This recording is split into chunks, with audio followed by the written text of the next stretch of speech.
E aí galera, beleza? Aqui é o Calango PVT trazendo pra vocês mais um vídeo. E bom galera, tô trazendo esse server pra vocês. Serve muito da hora de Factions. E é o IP desse server. Eu vou estar deixando aí na descrição. E é isso. Tem muito legal. Eu vou mostrar pra vocês. Nossa, chuva.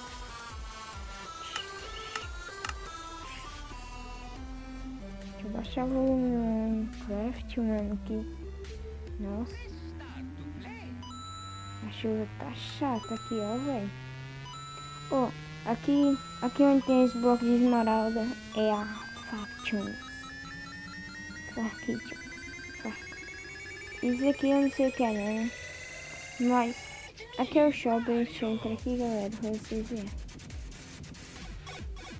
Ó, pra vocês que não sabem como é o shopping, ó, tá aqui, ó. A gente lê o nome aqui, ó, tipo, esse aqui, Iron Shop. Eu não sei o que é.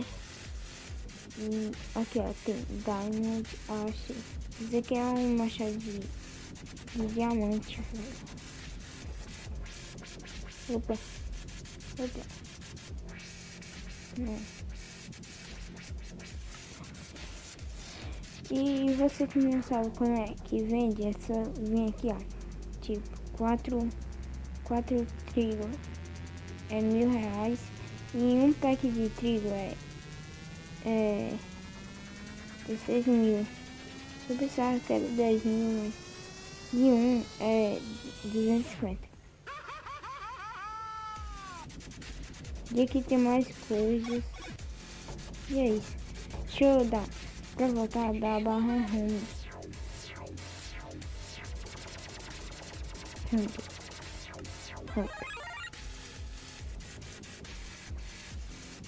Eu sou novo nesse sistema, facção.